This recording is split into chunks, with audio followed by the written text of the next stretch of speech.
Bu, serius sih bu. Ibu ngambil uang sogok misal 300.000. Ya. Lalu ibu makan. 40 hari ke depan setelah makan uang haram itu, jangan ibu mati. Kalau ibu mati, maka ibu mati dalam keadaan kafir. Kenapa ada barang sogok dalam perutnya? Sia-sia bermajelis taklim 30 tahun. Sia-sia mengaji selama 10 tahun kalau ibu mau disogok. Bisa? Ayo, mari ciptakan Balikpapan pil caleg bersih dari sogok. Bisa? Bisa? Bu, jangan ibu. Ibu tidak usah cemas soal perut. Allah yang ngatur rezekinya ibu. Ibu ambil 300.000, berapa kali makan habis, dosanya dibawa sampai mati.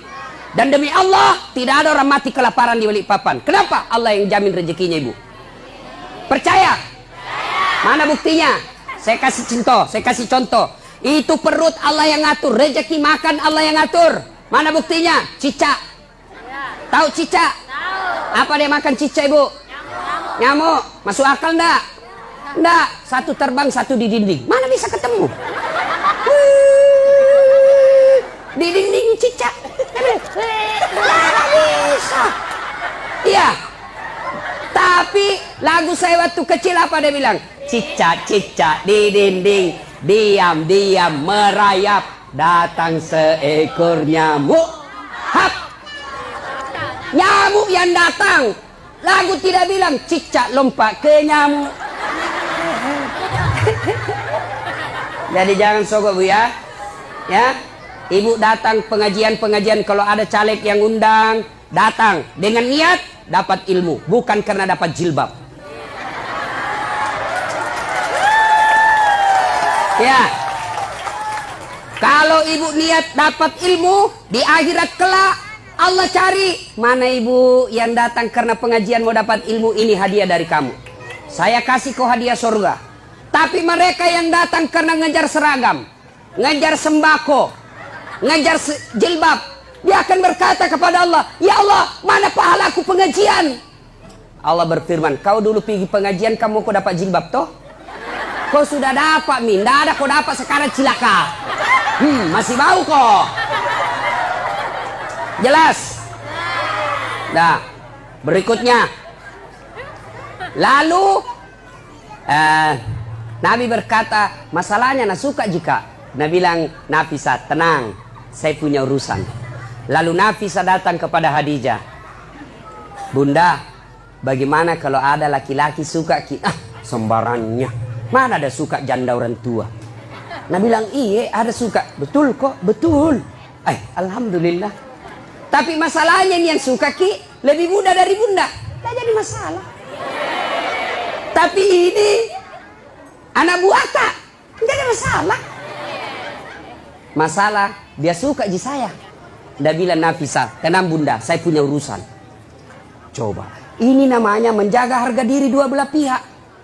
Coba kalau Nafisah mau kasih malu Khadijah, datang ke Muhammad. Muhammad, nah suka ke bunda, banyak uangnya, peraski. Kesempatan ku ambil ini uang, banyak, nah suka sekali kok. Coba. Kalau juga Nafisah mau kasih malu Khadijah, begitu caranya. Atau dia kasih malu Muhammad, tapi tidak. Kedua belah pihak dijaga harga dirinya. Begini mestinya tim sukses. Jangan cerita kejelekannya orang. Calon ini biarlah. Jangan cerita keburukan calon yang lain. Lebih baik cerita kelebihan-kelebihan calonnya masing-masing. Kalau ada datang tim sukses yang cerita kejelekan orang, demi Allah jangan pilih dia. Kenapa? Dilarang dalam agama menjelek-jelekkan orang. Bisa ibu? Bisa. Betul? 300.000 lewat. Sudah nikah. Khadijah 45 tahun, Rasulullah 25 tahun. Khadijah 40 tahun, Rasulullah 25 tahun. Selisih 15 tahun. Sudah. Setelah menikah, Khadijah sebelum menikah bu, Khadijah sebelum menikah itu kaya. Kekayaan beliau 22/3, lebih dari setengah barang-barang mewah yang ada di Mekah miliknya Khadijah. Bayangkan, kaya. Tapi apa yang terjadi? Setelah menikah dengan Nabi, bangkrut, habis duitnya, kasihan. Suatu kali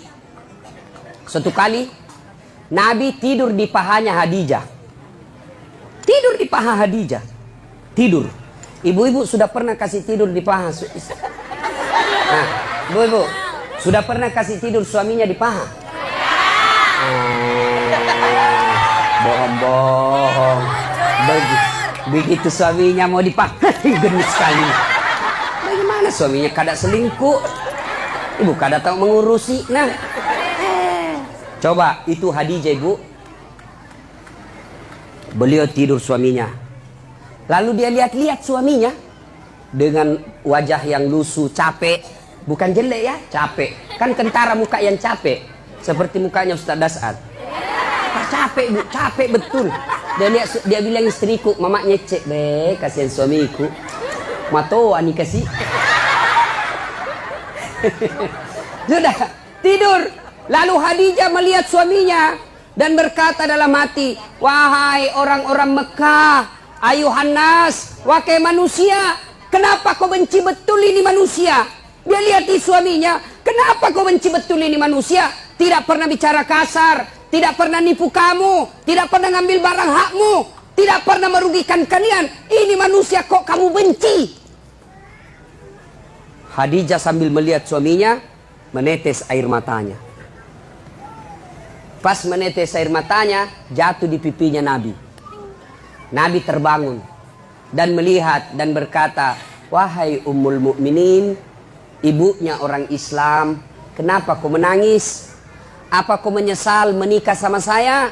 Tadi kau perempuan janda yang dihormati, sekarang kau dihina gara-gara suamimu saya. Apa kau menyesal karena tadi kau kaya, sekarang kau miskin? Khadijah berkata, tidak demi Allah. Saya tidak pernah menyesal menikah sama engkau ya Muhammad. Malah saya bangga engkau menjadi suamiku. Cuma yang aku pikir, saya sekarang sudah tua renta. Sebentar lagi ajal menjemputku. Hartaku sudah habis. Siapa yang akan menolong engkau nanti ketika ajal sudah menjemput saya? Orang tidak menghina kamu di Mekah. Orang masih malu menyerang kamu karena ada Khadijah, janda bangsawan Mekah yang disegani. Bagaimana nanti kalau saya sudah meninggal? Siapa yang tolong kamu? Siapa kasihan yang kasih bantu lagi kau keuangan? Lalu Khadijah berkata, ya Muhammad, andai saja besok saya meninggal, engkau kebumikan saya dan tulang-tulangku kau bisa jual untuk membantu dakwamu. Andai tulangku laku untuk kau jual untuk bantu dakwamu ya Muhammad. Cintanya Khadijah kepada suaminya. Kita ibu, bukan cinta, naja suaminya. Baru 1 jam pergi suaminya menelpon. Di mana kau pak?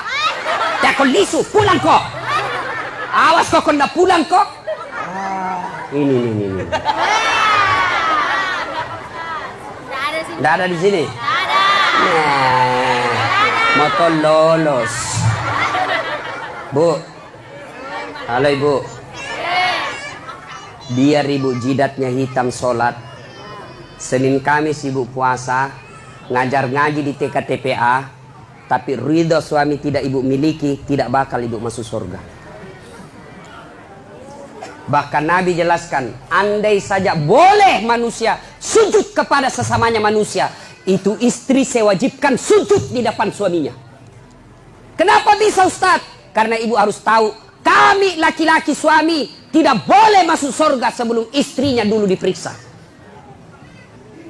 Kalau ibu rajin sholat, ibu rajin puasa, ibu rajin tadarus, suaminya peselingkuh, suaminya tukang judi, suaminya tidak sholat, suaminya pengedar narkoba, tapi ibu alim, muslimah yang baik, tidak ada urusan. Suami masuk neraka, ibu tetap masuk surga.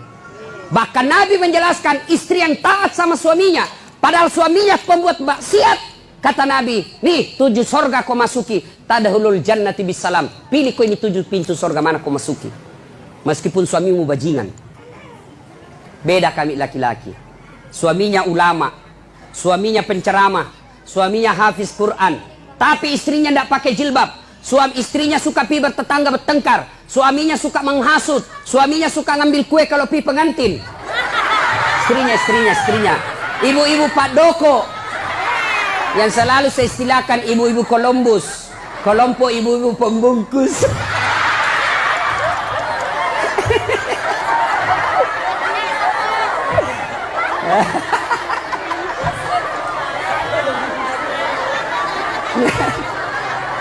Pergi pengantin. Pergi pengantin. Nasa ngogilo turung. Pergi membantu, padahal membantu kasih habis gue. Jangan bu, tidak boleh ya ibu. Majelis taklim tidak boleh ibu Columbus. Nah ya, biar sepupu yang punya acara, kalau tidak minta tidak boleh. Nah, kalau istrinya durjana seperti itu, padahal suaminya ulama, demi Allah, tidak boleh di laki-laki masuk surga sebelum dia temani istrinya masuk neraka. Makanya ibu, jangan sakiti perasaan suami. Susah jadi suami bu, kami tanggung dunia akhirat. Ini suka dia takut-takuti suaminya. Kalau ada tamunya suaminya, dia tidak ngomong tapi matanya. Ada juga itu istri begitu. Dia pelototi mata suaminya. Ada begitu di sini toh? Ada, makanya ibu ketawa. Anu ibu di, saya izin dulu pergi sama temanku.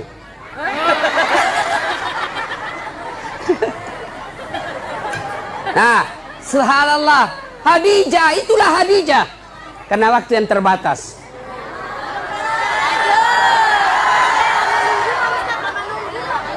Bu, berapa jam ibu menunggu? 4 jam. Kalau ibu menunggu ikhlas, itu yang nambah-nambah amal. Tidak ada yang sia-sia dalam Islam ibu. Tidak ada yang sia-sia. Menunggu dakwah itu amal. Ibu menunggu. Saya juga menunggu pesawat tadi. Coba sama-sama menunggu. Nah, sampai lagi tadi di pesawat di atas udara, lama dia putar-putar. Kubayangkan lagi mamanya cek. Bagaimana kalau saya mati? Siapa yang... janda istriku masih muda. Coba. Sampai di sini langsung disuruh ceramah. Ibu cuma diam-diam ketawa.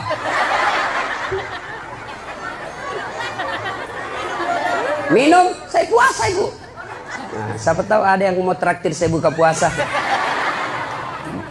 Ibu Rahmat Mas'ud tadi sudah telepon saya, Ustaz buka di rumah, bahkan kepiting. Karena beliau itu tahu betul kesenangan saya, kepiting. Masih muda ibu. Kolesterol, baca bismillah, lari kolesterol. Setan aja dikasih lari itu bukan bismillah, apalagi cuma kolesterol. Nah sudah. Nah, ketika Khadijah radhiyallahu istri Nabi sakaratil maut, madangi. Waktu itu Nabi usianya 45 tahun, Khadijah 65 tahun. Bayangkan ibu, Khadijah sebelum menikah sama Nabi kaya, tapi ketika Khadijah sakaratil maut, baju yang dia pakai, baju yang sudah 8 kali tambal. Tahu tambal? Tahu? Bahasa Perancisnya tepengi. Robe tambal, robe tambal, robe tambal, 8 kali tambal. Dan tambalan yang terakhir, tambalan ke-8, tidak lagi pakai kain. Kenapa? Tidak ada lagi kainnya Khadijah. Akhirnya apa? Khadijah menambal bajunya yang bolong ke-8 kalinya dengan cara apa? Dengan pelepah daun kurma. Miskin. Ada kira-kira ibu-ibu mau begini? Kaya, sudah menikah, langsung miskin. Dia bilang, gara-gara kau itu suami kau adalah. Saya banyak uangku tadi kau kasih miskin kah? Keluar kau dari rumah. Khadijah tidak. Masya Allah. Khadijah ketika sakaratil maut sakit, dia panggil anaknya. Siapa namanya anaknya? Fatimah As-Sahra. Dia panggil, Fatimah ta'al. Anakku sini dulu, dengar ini baik-baik bu. Sini dulu nak. Ya bunda. Sampaikan ke bapakmu dulu nak, kau pergi mintakan Kak Serban. Tahu Serban? Tahu Serban? Itu seperti nak pakai Pak Nur Hadi. Serban. Tapi itu kan gaya-gaya. Tuh. Serban. Kata Khadijah, Fatimah, lo koyo lo kuambok muna. Ilo ngak serban na. nakku, kau pergi dulu ke bapakmu, mintakan saya serbannya yang selalu dia pakai terima wahyu. Saya mau pakai kain kafan, mudah-mudahan kain kafanku itu yang selalu dia pakai terima wahyu. Allah tidak menyiksa saya dari azab neraka dan kubur. Lalu Fatimah berkata, "Mak, kita yang pergi minta." Nah bilang Khadijah, "Saya malu minta sama bapakmu, nak." Masya Allah. Ada di sini malu minta sama suaminya? Ada? Jangan nak minta, nak curi. Hei, sudah nak sembunyi suaminya, nak dapat loh. Nak periksa semua dompetnya. Kayak pencopet. Sampai-sampai ada suaminya bilang, nah bilang istri, "Nah simpang uangnya ibu." Dibawa bantal, dibawa tempat tidur, dibawa plastik, dibawanya lagi tuh. Dibawanya lagi tuh dos-dos. Kan dibawanya lagi naik bungkus plastik 4 lapis. Dia bilang, "Dah apa istrinya?" Langsung istrinya bilang, "Pak, uang apa ini?" Langsung dia bilang suaminya, "Uang sial." Maksudnya apa? "Baten aku sembunyi kau dapat ji." Ini ibu-ibu sekarang ini pandai cari uang. Iya toh? Pandai cari uang, di mana saja disembunyi dia dapat semua. Khadijah, apa kata Khadijah? "Saya malu minta sama bapakmu." Bayangkan, habis hartanya untuk nopang suaminya, minta serban, malu. Bayangkan. Didengar sama Nabi. Dengar sama Nabi.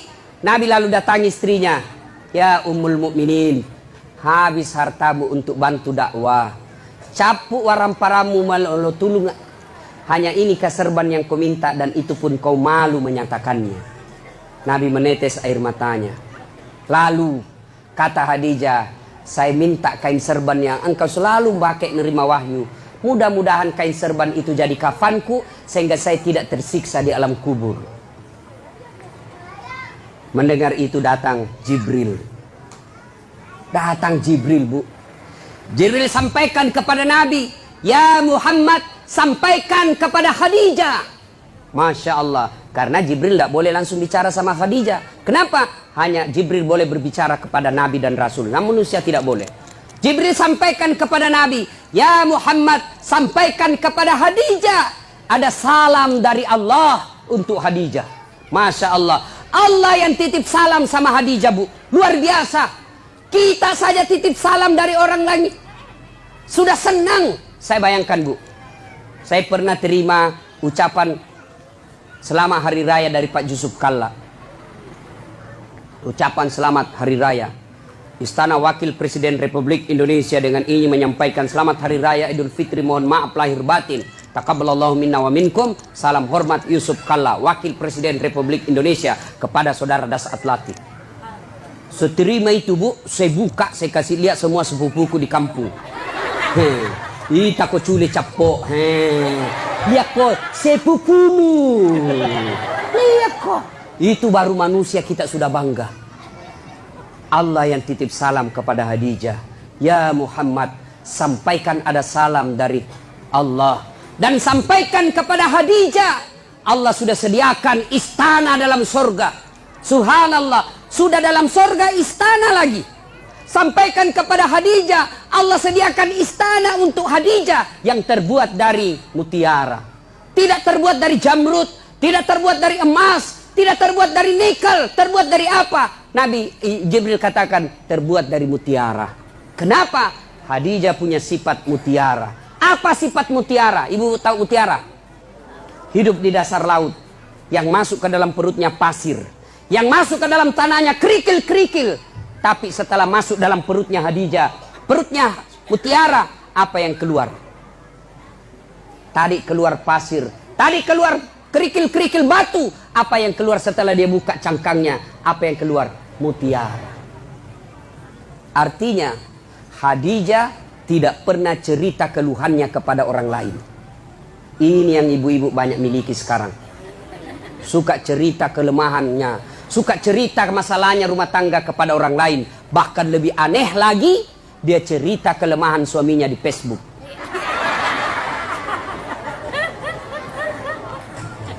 Bu, apa ada manusia tidak punya masalah?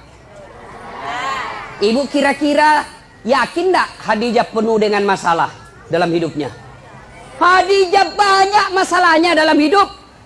Beliau kadangkala melihat Rasulullah kelaparan. Di depannya lapar Rasulullah. Sampai pucat beberapa kali tidak makan. Beliau melihat dengan mata kepalanya. Rasulullah dikina oleh pamannya. Dilihat dengan mata kepalanya sendiri. Khadijah, apa dia pergi cerita? Tidak. Jadi kalau ibu mau punya surga, istana dalam surga, maka ibu punya sifat seperti Khadijah. Apa sifatnya Khadijah? Jangan suka cerita kelemahan rumah tangga. Apa tidak boleh mengeluh? Boleh. Apa tidak boleh curhat? Boleh. Apa tidak boleh mengungkapkan perasaan? Boleh. Tapi kemana? Kepada Allah. Yang dilarang cerita ke medsos, cerita ke tetangga. Ya, ibu-ibu, ada di sini tidak ada masalahnya? Oh, dalam rumah tangga ibu semua orang punya masalah. Contoh, dia bilang enaknya itu Ustaz, kenapa? Gagahnya suaminya. Ibu, suami gagah masalah. Kenapa? Dia goda orang, Bu. Apalagi kalau istrinya jelek. Lebih masalah lagi itu. Suami gagah, istri jelek, masalah. Berarti bagus kalau suami jelek, Ustaz. Suami jelek dihina orang. Kita lagi malu jalan sama dia. Duluan aja Pak, saya menyusul. Suami gagah, masalah. Suami jelek, masalah. Berarti bagus kalau tidak ada suami. Ya bagus ibu. Nah bilang ke orang Gasturi, gadis tua Republik Indonesia. Coba. Ayo, bagus kalau banyak suami, lebih masalah lagi. Coba. Tidak ada orang tidak ada masalah. Dulu waktu mau menikah, apa masalahnya? Mudah-mudahan dapat jodoh. Dapat suami, ada masalah, selesai masalahnya? Tidak. Mau punya anak. Punya anak, selesai masalahnya? Tidak. Mau punya rumah. Sudah punya rumah, selesai masalahnya? Mau punya mobil. Punya mobil, selesai masalahnya? Tidak. Bayar cicilannya. Maka Khadijah pun demikian. Tapi Khadijah ketika ada masalahnya, beliau ngadu kepada Allah. Kita ada masalah, mana? Ambil HP. Update status. Dia cerita semua jeleknya suaminya. Tidak kusangka kau begitu. Waktu kau dulu melamar saya begitu sopan. Sekarang kau kasarnya minta ampun. Semua teman Facebooknya tahu. Dia pergi cerita sama tetangganya. Suamiku kok gini ya. Dulu waktu masih di Pinang saya, dia pacari saya. Sopannya, hati-hati dek. Pelan-pelan dek. Ada batu di depan, hati-hati. Itu waktu masih gadis. Sekarang sudah anak punya 3, tahan tuh kakiku. Dia bilang, di mana kau simpan matamu dong? Nah, jangan cerita kejelekan suami ke orang lain. Lewat mana? Ngadu kepada Allah. Ya Allah, begitu baik suami saya dari tahun pertama sampai tahun 10. Setelah ini ya Allah, setelah terpilih jadi anggota DPR, setelah bagus rumahnya, setelah bagus dia punya mobil, sepertinya dia mulai terpikat sama wanita lain. Ya Allah, bukan saya Bu, bukan juga Pak Nur Hadi. Ya Allah, Engkau yang menitipkan rasa cinta dalam hati suamiku. Pelihara cintanya kepada aku ya Allah. Jangan Engkau palingkan hatinya ke orang lain.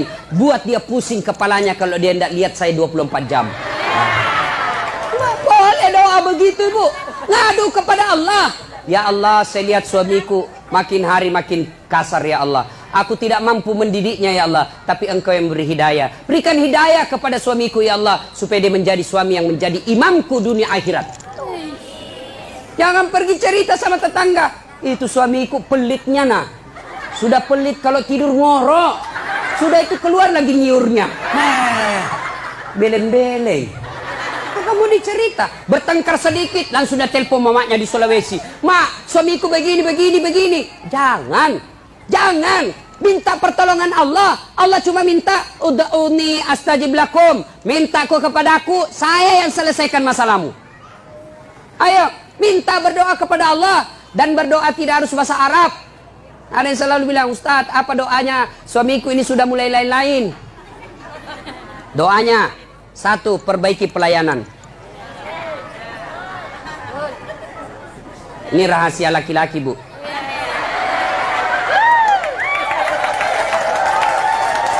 Bu, yang kedua, hormati mertuanya, muliakan orang tuanya, saudaranya juga. Yang ketiga, ibu harus selalu cantik di rumah. Yang keempat, jangan bicara kasar sama suami.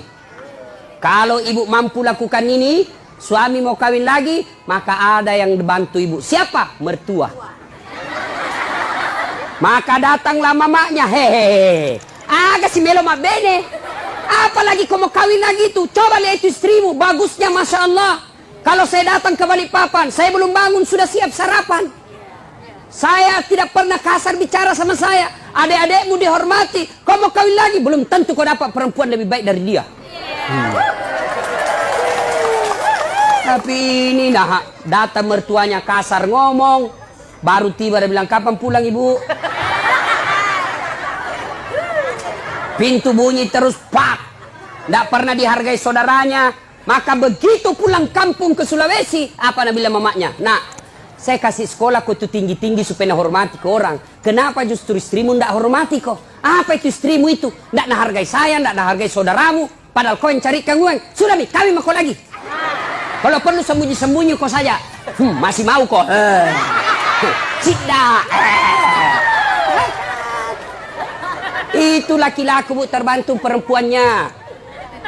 Ini rantasa kita di rumah, bajunya seadanya, pakai daster tinggal sebelah, ada badak picanya, nak kasih bontek matanya, pegang remote control, nonton televisi nangka kakinya, nangka kalepaknya menguap. Bagaimana suami tidak stres? Nak kira kikingkong. Yang ketawa, saya seriusin ibu. Hancur ibu-ibu ini, hancur. Ya, coba kalau datang suami ibu saupan. Assalamualaikum kakandaku Arjunaku. Dia bilang suaminya, waalaikumsalam adindaku Sri Kandiku. Lalu dia bilang lagi istrinya, itawa kakang abangku gaganya hari ini. Langsung dia bilang suaminya, berarti saya jelek kemarin. Ayo ibu ya. Pertama, sifat Khadijah merahasiakan kekurangan dan kelemahan rumah tangga. Jangan cerita ibu. Cerita boleh. Kemana? Kepada Allah. Minta kepada Allah. Minta tolong ibu. Kalau Allah yang tolong ibu, biar perempuan apa yang goda suami tidak akan berhasil. Kenapa? Allah yang lindungi suami. Rezeki Allah yang ngatur. Berdoa kepada Allah. Suami pergi cari nafkah. Apakah sebagai sopir, apa sebagai nelayan, apa sebagai politisi, apa pedagang, apa saja kerjanya suami. Istri yang baik, pergi suaminya. Tinggal istrinya sholat duha di rumah. Selesai dia sholat duha, dia berdoa kepada Allah. Ya Allah, Engkau yang menentukan dan mengatur rezeki suami saya. Jika rezekinya masih di atas langit, turunkan. Jika masih dalam tanah, munculkan. Jika masih jauh, dekatkan. Jika masih sedikit, cukupkan. Yang lebih penting dari itu, ya Allah, berkahkan. Coba nih, ibu tidak harus bahasa Arab. Ngadu, nangis kepada Allah. Nangis kepada Allah. Bahasa Bugis boleh. Daripada bahasa Arab tidak ditahu artinya. Nabalam malaikat, apa maksudnya nih ibu ini? Dia mau doa bukan rezeki dan minta hujan. Tidak harus bahasa Arab. Boleh ibu berdoa begini. Bu, dengar. Ya Allah, Engkau sudah tahu apa masalahku ya Allah. Engkau melarang saya minta tolong kepada manusia. Engkau melarang saya menyembah kecuali kepadamu ya Allah. Maka saya datang kepadamu mengadu ya Allah. Selesaikan masalahku ini ya Allah. Sudah itu, berikutnya didik anak dengan baik. Bu, pakai filosofi seperti mama saya. Biar saya miskin, biar minda ada sekolahku, tapi kuurus anakku baik-baik. Mudah-mudahan anakku nanti angkat derajatku. Ibu kan tidak mungkin maki jadi camat ibu toh. Tidak mungkin maki jadi di sini jadi bupati, ya susah ibu. Tidak mungkin nih. Tapi didik anak dengan baik, anak tak nanti yang jadi bupati. Susah jadi pengusaha tanker, bu. Punya kapal tongkang, punya kapal ini. Agaknya susah ibu. Doakan didik anak, mudah-mudahan anak tak milik nanti itu. Tidak mungkin menjadi dokter ibu toh. Tidak mungkin. maka berdoa, didik anak, mudah-mudahan anak tak jadi dokter. Nah, ibu silakan kerja apa saja, mau berpartisipasi dunia apa saja, tapi ingat, fungsi ibu ada dua. Satu, sebagai istri, dua, sebagai ibu. Untuk anak-anaknya. Tidak ada gunanya sukses segala-galanya kalau anak berantakan. Contoh ibu, ini sudah kejadian ibu. Ya, kejadian ini. Ini ada anak-anak yang curhat sama saya. Usia 15 tahun. 15 tahun ibu. Ustaz, hamil pacarku. 15 tahun. Saya bilang, cewekmu usia berapa? Satu kelas sama saya Ustaz. SMP. Ya. Saya bilang, kasih bicara saya bapakmu, harus kasih nikah. Saya tidak tahu apa dia kasih nikah sekarang. Lalu saya penasaran, berapa mi perempuan kok kasih begitu? Dia bilang, sudah 5 Ustaz, baru pilih hamil 1. SMP bu, kelas 5. 15 tahun. 15 tahun. Lalu saya tanya, bagaimana caranya? Tidak masuk akal. Kau di mana? Kau masuk hotel kan ditahu kau masih kecil. Apa dia bilang? Di rumahnya tuh perempuan saya kasih gitu Ustaz. Saya tanya, kenapa bisa? Dia bilang, saya sudah tahu jam berapa orang tuanya tidak ada di rumah. Maka ibu, tidak ada gunanya ibu cari uang kalau rumahnya ibu tempat tidurnya anak gadis tak yang dibelikan mahal-mahal, dibikinkan kamar, kasih AC, kasih kipas, lalu anak laki-lakinya orang tiduri anak gadis tak di rumah. Itu mi fungsinya ada perempuan di rumah. Jelas ibu ya? Itu bukan cuma satu yang begitu, banyak yang curhat sama saya ibu soal begitu. Maka ibu didik anak. Ya, menurut Quran, ibu itu, istri itu fungsinya katifun. Ya, apa itu katifun? Satu, diartikan ketek, kalepa. Apa? Gendong anakmu. Fungsinya ibu. Sekarang siapa yang gendong anak tak? Kareta. Dorong-dorong. Sambil menyanyi. Dorong-dorong. Tidak pernah gendong anaknya. Maka jangan heran anak-anak sekarang tidak dekat hubungannya sama orang tuanya gara-gara tidak pernah digendong-gendong anaknya. Masih 2 tahun nak kasih PAUD. Apa itu? Pendidikan usia dini. 4 tahun nak kasih masuk TK. 7 tahun SD. Kapan kita didik anak tak? Cepat sekali diambil orang. Gurunya didik. Pendidik sebaik-baiknya bukan gurunya tapi ibunya. Yang kedua, fungsi ibu menurut Quran. Apa itu? Katifun diartikan dada. Apa itu? Menyusui. Siapa yang susui anak tak sekarang? Siapa? Cak sapi. Airnya nata sifatnya seperti sapi. Ya? Sekarang tidak mau lagi susui. Dia bilang, anu Ustaz, biar seksi. Bahkan ibu-ibu milenial tidak mau melahirkan, semua mau dibelah. Coba. Nah ibu bapak, karena waktu yang terbatas, insya Allah lain waktu dan kesempatan kita akan lanjutkan. Saya menitipkan, jadilah istri seperti Khadijah. Insya Allah. Ibu, kalau ibu susah, ibu sabar. Suami tidak sholat, ibu sabar. Suami tidak nentu pekerjaan, ibu sabar. Maka Allah janjikan, innallaha ma'as sabirin.